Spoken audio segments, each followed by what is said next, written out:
Kidlat News Updates. Sa ating mga balita, 116 na mga empleyado ng Scam Hub arestado sa isang raid sa Manila. Mga pahayag ni dating Pangulong Duterte sa Senate hearing lubos na ikinabahala ng CHR. Transcript ng Senate hearing kasama si Duterte natanggap na ng ICC ayon kay Trillanes. Sunog na katawan ng isang babae na tagpuan sa isang bakanting lote sa Pangasinan. Ako po si Cesar Soriano kasama ang buong puwersa ng Kidlat News Channel para ihatid ang nangungunang mga balita sa buong kapuluan ngayon. Arestado ang 116 na mga empleyado ng isang hinihinalang love and cryptocurrency scam hub sa Ermita, Manila.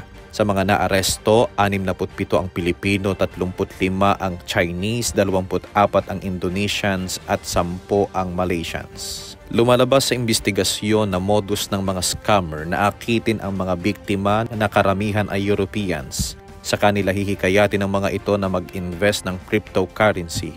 Maaaring maharap sa kasong paglabag sa Securities Regulation Code ang mga naarestong individual. Pinalaya muna ang mga empleyadong Pilipino samantalang nakadetain ang mga banyaga sa NCRPO headquarters. Nakikipag-ugnayan din ang PNP sa Bureau of Immigration sa pagsusuri ng mga dokumento ng mga foreigners. Nagpahayag ng lubos sa pagkabahala ang Commission on Human Rights o CHR sa mga testimonya ni dating Pangulong Rodrigo Duterte sa Senate Blue Ribbon Subcommittee hearing nitong Lunes.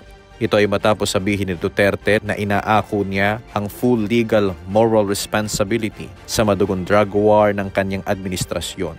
Sa isang statement, sinabi ng CHR na nababahala ito sa pag-amin ni Duterte na mas nanaisin pa nitong mapatay ang mga suspected drug leaders kaysa pagkalooban ang mga ito ng due process.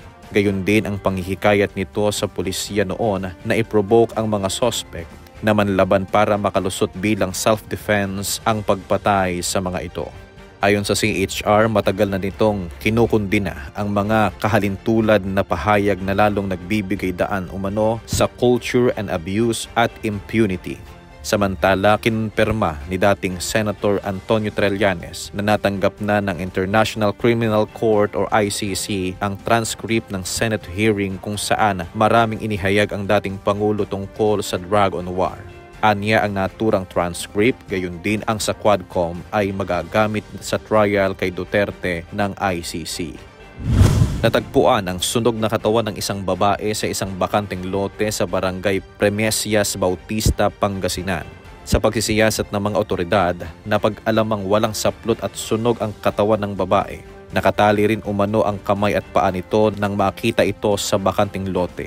Inaalam pa ang pagkakakilanlan ng biktima at patuloy rin ang investigasyon ng pulisya para matukoy kung sino ang nasa likod ng naturang krimen.